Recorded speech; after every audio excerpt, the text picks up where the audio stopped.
Well, hello everyone, and welcome to this free webinar on self-leadership, taking charge of your life. I'm Melanie Greene, and I'm going to say a little bit about myself because I know not everybody on this call is familiar with me.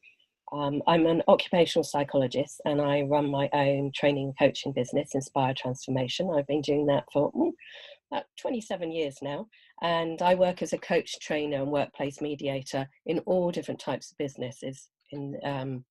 And I specialize in two main areas. One is around communication issues in the workplace, conflict, and how managers manage their staff, etc. And the other is about how we manage ourselves and what goes on in here. And as an occupational psychologist, helping people to change from the inside out, and whether it's about managing pressure and stress, etc. And so let me come on to some practicalities for the webinar. So today is being recorded, and so everybody is on mute and there's no video, so it doesn't interrupt the recording. There you can interact with the webinar and ask questions. If you go to the bottom of the screen, you should find the chat box. So if you click on there, and then you can open that up. So it'd be quite good if you do that, and if I could just check whether people can hear me. So if you can, I know there's quite a few people already online, so maybe if you open up the chat box, put in yes or no if you can't hear me, and then we will then I'll just know. Oh, there are some people. So some people hearing me loud and clear. If you have got any problems, the first thing is, and I know it sounds really silly, but check that your volume is turned up, because often we turn it down so we're not annoyed by the ping of our email and things like that. So turn that down.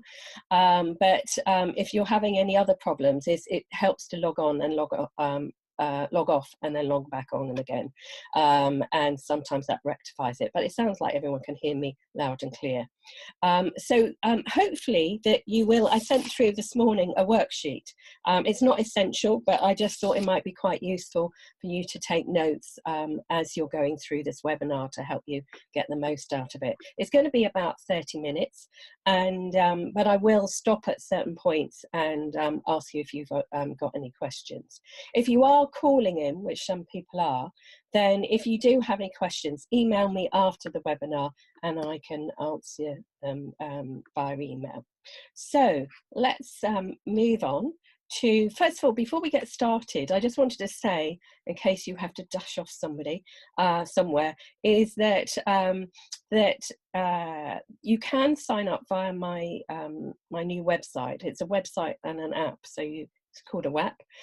If you're not already receiving Melanie's Monday motivational messages, which are quite new, they've been going out the last couple of months, then sign up on the website to receive those. And you'll also then receive my monthly coaching newsletter, and you'll find out about these monthly webinars that I'm doing. I'm also launching an autumn coaching program, and there's more information about that, and I have free coaching audits. So go to inspiretransformation.co.uk. So let's get into this webinar.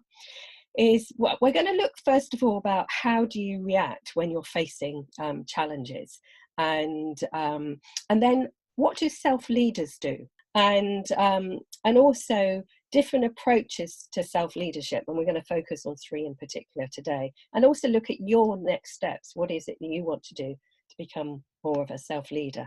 So thinking about yourself, first of all, is that what do you do when you are faced with perhaps one disappointment after another, whether that's in or outside of work? Maybe it might be about being let down by others, maybe yet again. Maybe you have chronic health issues and having to deal with those on a day-to-day, week-by-week basis. Or maybe so many bumps in the road that it feels a bit like a roller coaster. And I believe very passionately in practicing what I preach. And boy, have I had to live that the last week or so, particularly this week. And I'll share some of that to do with my car as we go through this webinar.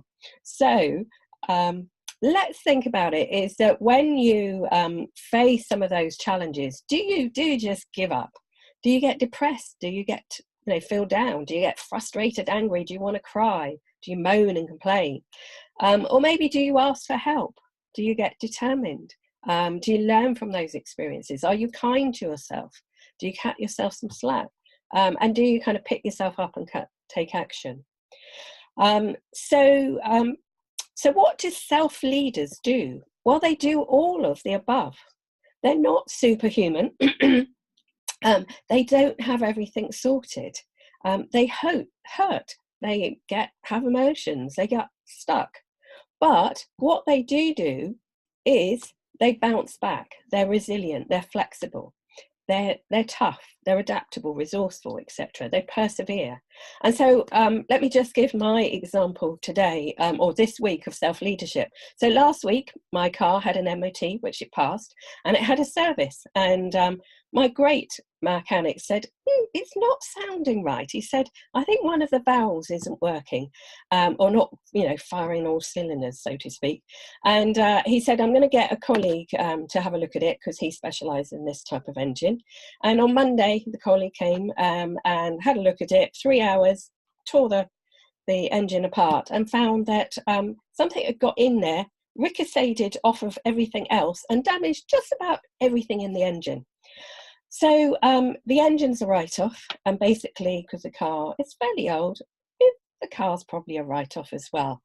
And so I have to say, I wasn't, I didn't go, yay, that's great news. I was fairly upset and fairly despondent, to say the least. There was quite a lot of swear words. But I wrote in my journal. I called up my brother, asked for help, and he's very good on practical things like this. And I've had to keep going because I've got lots of work to be done, etc. So being a self-leader, and I have to say, I wasn't a self-leader sort of back 20 years or so ago. It's something that I've developed in myself, is that we will have those emotions, but we do bounce back. And so self-leadership, what is it? So there are lots of different approaches to self-leadership, and I have a number of different ways that I help people to be a self-leader, and I'm going to talk through those and then just focus on 3 of those areas. So self-leadership, I think, is about having high emotional intelligence, and so I'm going to go through some of the areas that I focus on. The first is about focusing on your circle of influence, and that I'm going to go into more detail in this webinar. The next thing is about being mindful and being able to manage your mood and your mind, and we're going to talk about that here. The third thing is about recognizing your zone of optimal performance and how to get in there and stay in there. And I covered that in my January webinar, so you can go back to the recording there and have a look at that. Then there's about having a growth versus a fixed mindset, and I'm going to talk about that here today. And there's also about how we communicate with others. So self-leadership isn't just managing ourselves, but also managing the interactions that we have with others. And I'm going to talk about that in my October webinar. It's going to cover that. And it's also about knowing the difference and switching between flow and process thinking. And I'm covering this topic in my October newsletter. So do sign up so that you can get that when it comes out at the beginning of October. And it's also about being compassionate towards ourselves and to other people. And finally, it's about gratitude. And but I have to say, and excuse my language here, but there's some of you who are on this call will know about I'm really passionate about gratitude and writing my daily gratitudes, but also sometimes I have to write my fuckitudes. And certainly on Monday when I wrote in my journal, there was a lot of swearing going on. And there's something about being able to get out all that anger and frustration and whatever else it is in order to get that place of gratitude. So having written those, I then went back and wrote my gratitudes as well, because of course, there's a balance to life and there's plenty to be grateful for, even though for those of you who missed the beginning of my call, I was talking about my own experience of this week of self-leadership, having found out that my car's engine was kaput and the car's a complete write-off, not what I was expecting this week. Well, let's focus on, first of all, the circle of influence versus the circle of concern. And this comes from Stephen Covey. And So in his book, 7 Habits of Highly Effective People, he talked about oops, sorry, I've just gone, having a few technical problems with this today. But anyway, his circle of influence and circle of concern, very simple model, is he says that the circle of concern is the kind of outer circle. It's everything that concerns us, impacts on us, but that we have no control over. And it might be things that are happening in our work, or things that are happening in our family, but that we can't directly influence, or that are happening in the world or the country. So those of us who are listening to this who are from the UK, we are at the moment facing Brexit. We have no idea what's going to happen, but we do know it's going to affect us in some sort of way. We're already experiencing some of the impact. Now, if we focus on our circle of concern the whole time, is we just end up feeling depressed and demotivated and anxious and all of those sorts of things. Whereas this circle of influence is within the circle of concern. It's the bit that we could directly influence. And when we focus on that, is that we start to feel motivated, empowered, is that we realize that there are things that we can influence. And so it starts with us. It starts with our thoughts about the situations that we're facing, our mood, and then that influences our behavior, our actions, how we communicate, and how we influence things as well.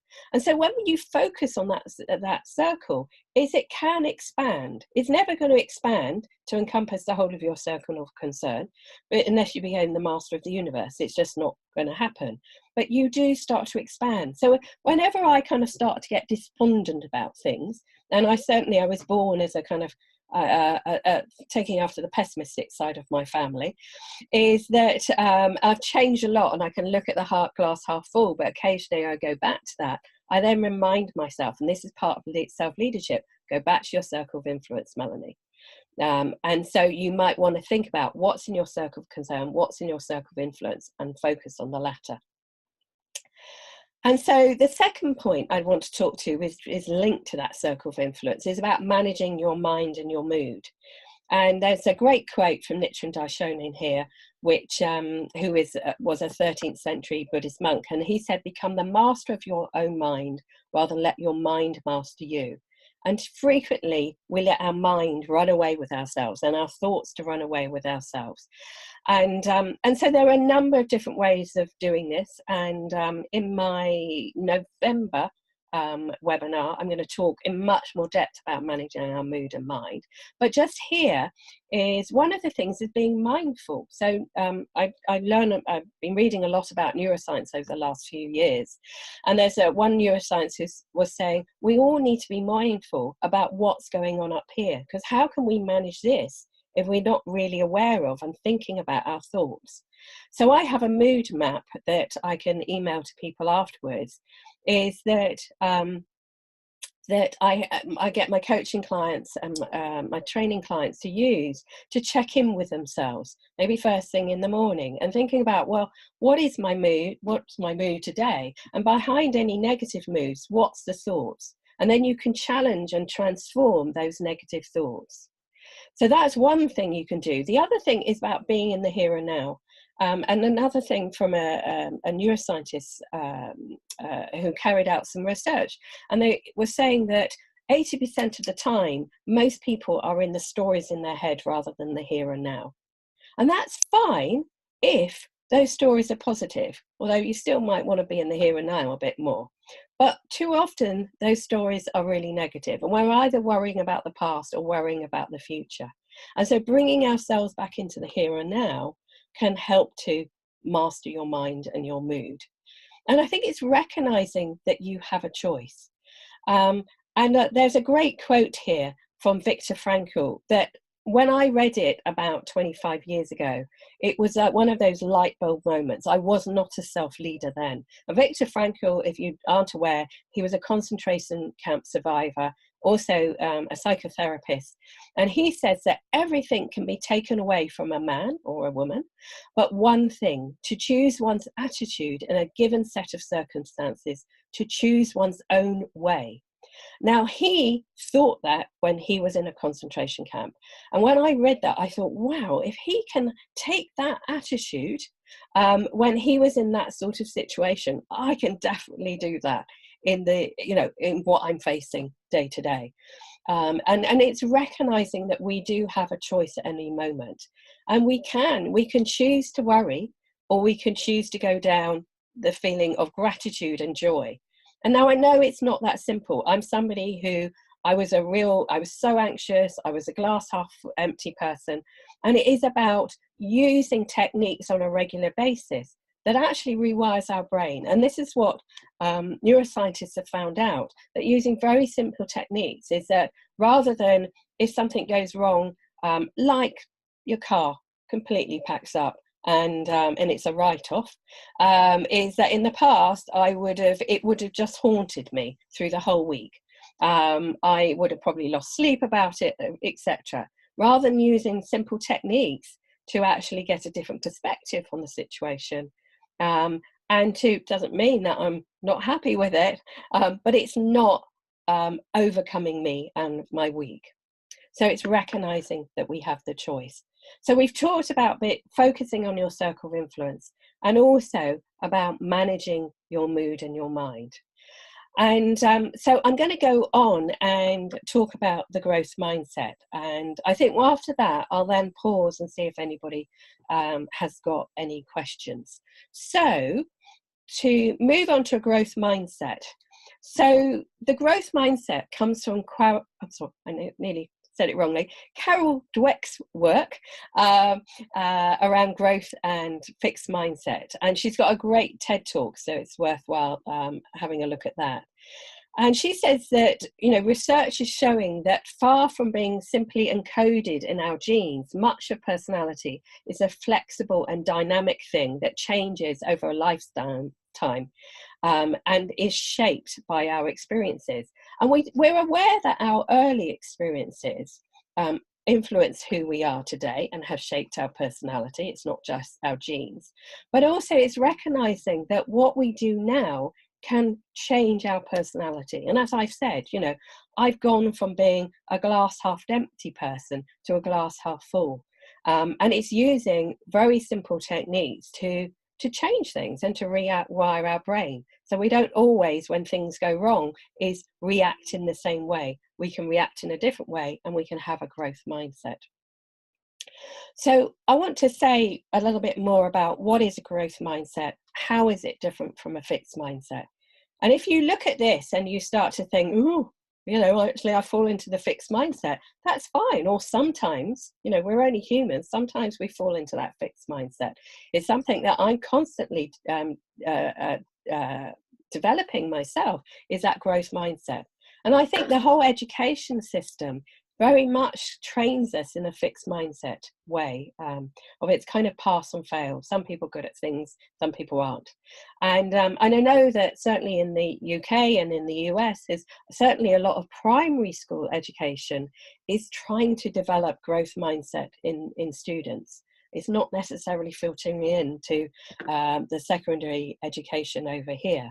So a growth mindset is recognizing that we will fail, and not to fear failure and mistakes, and that we can learn from them. We can kind of get intrigued when things go wrong. So those of you who arrived early on this webinar, is that I always kind of set it up early, and I had a practice run this morning, and I'd done some practice runs earlier on this week to make sure everything's kind of working and to go through this. And then suddenly I don't know what I pressed, but I swapped screens with, I've got a big screen here and a small screen there, and I couldn't do this and I couldn't do that.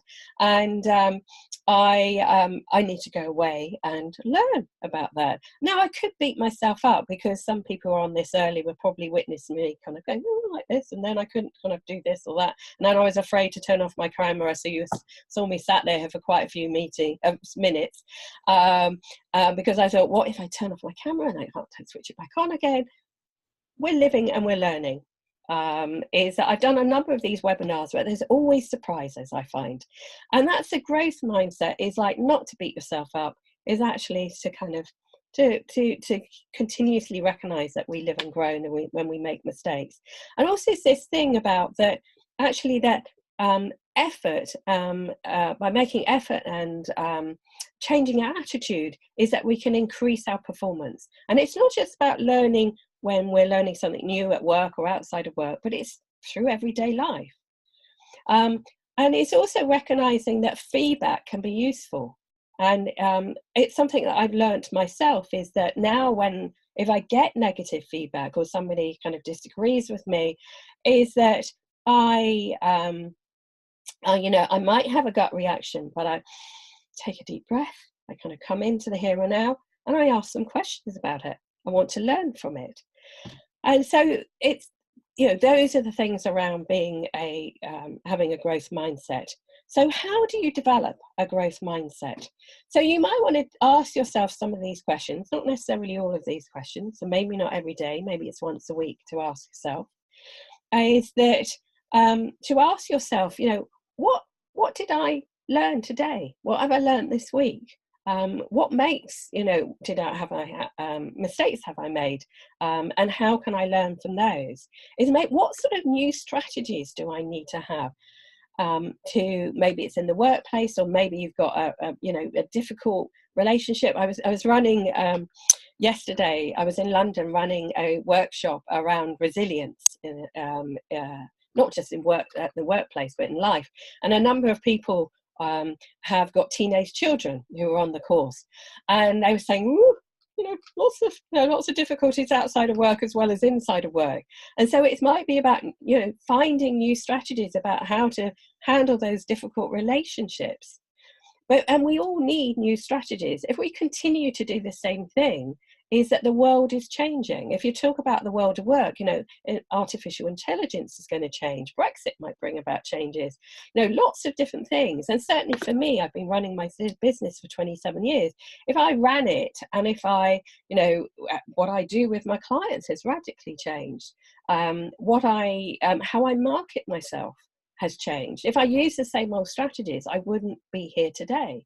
So it's looking for new strategies. So there's a number of different ways to go about developing a growth mindset. And I forgot to say that I'll email everybody with these with the PowerPoint afterwards, as well as when the recording goes live, I will let you know about that. So self-leaders, they focus on their circle of influence. Oh, actually, before I read through this, if you've got any questions, please type in the chat box. And if you've not discovered the chat box, if you came on a bit late to the webinar, if you go to the bottom of the screen, it says chat, click on that, and then I will and then it comes up and you can ask any questions. One of the things I've learned about doing these webinars, people have given me feedback to give people a chance to type in any questions. So while you're typing in, I'm just going to do this summary and then come if anybody's got any questions. So self-leadership is about remembering to focus on your circle of influence. It's about recognizing you have a choice. You can manage your mind and mood and not just be at the mercy of your mind and mood. It's about developing a growth mindset. And I think that's a continuous process. It's also about being kind to yourself, cutting yourself some slack, and definitely stop beating yourself up. Some of you will be aware of, I wrote a book called Master Your Inner Critic, Release Your Inner Wisdom. And so it's about, mastering that inner critic that beats ourselves up every time something goes wrong. That's not going to help you. And it's about being determined and kind of getting up again. Yes, we might kind of fall down, things might kind of rock us, but it's getting up. And sometimes it's about changing direction as well. So, has anybody got any questions? So, it doesn't look like on my chat box, nothing has come up. If you're having problems dealing with the chat box, you can always email me afterwards with any questions.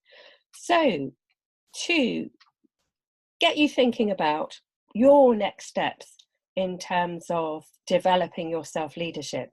And for me, it is a continuous process. So think about what do you want to do to to, first of all, I always do this, both in terms of my my coaching clients and on my courses, is I always ask people is, what are you going to keep doing that works for you? So what you know, there will be some things that already are working for you. What do you want to develop further? So you might want to kind of say, well, actually, I want to develop my growth mindset, or, you know, I want to develop my ability to take on board negative feedback, or whatever else it might be. And what do you need to let go of? And there people often say things like, well, it might be impatience, it might be self-criticism, it could be perfectionism, it could be fear. But what do you need to let go of in order to be more of a self-leader? And to help you to do that is that I have an autumn coaching program. I have other coaching programs as well. So if you go to my website, inspiretransformation.co.uk, and under the free resources, you can download the free coaching audit for individuals. If you're a manager, if you're from a larger business, I have free consultations, and you can find that out, more about that online.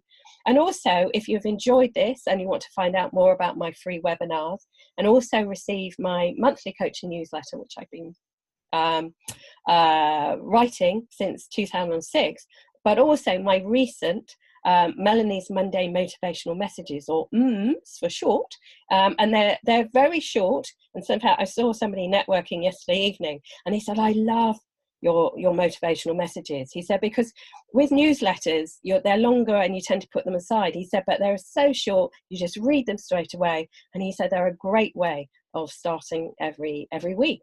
And so go register on the website. If you're already signed up for the newsletter, it is a different mailing list. And unfortunately, with GDPR, I need you to register with the new website. So finally, somebody has said, Carol has said she likes receiving the which is great. So somebody's got a question. So Jenny says, my question is, how do you remember all these things when you're in a crisis? A very good question. And I think that partly it's doing these things before you get to a crisis, Jenny. I think it's a great question. So that it's something that you're doing regularly. And so for me is that I have some regular things that I do, some of which I do every day. So for me, I have my Buddhist practice I do every day. I also write in my journal every day. It may be writing my gratitudes, but also kind of checking in with myself. Is that I kind of manage my mood and my state on a daily basis. So it means that when those crises happen, and I've got loads of other strategies that I use on an ad hoc basis. So it means that when there is a real crisis, so, you know, when discovered that I'm going to have to change my car, it's not in this year's or even next year's budget, is that I've got those strategies. And so it's kind of part of your mental muscle that's what you do, you go to. And you have some kind of get-to things to do in a crisis. But as I said, in a crisis, it doesn't mean that you don't have that dip. We're human, but it's how you come back up again. So any final questions? So lots of people saying thank you, and that they've enjoyed this, which is great. And as I said, I'm going to be doing another one in October, which will be about how we're communicating with other people. And then November's is going in a little bit more depth about some of the tools and techniques about managing our mood and mind. But I think that's it for today. Thank you so much for joining me. And I will be in touch with you about I'm just checking, somebody else has said something. No, just saying thank you. So I will be in touch with you about the recording and other information in due course. So thank you very much for joining me, and have a wonderful day and a wonderful week, whatever happens.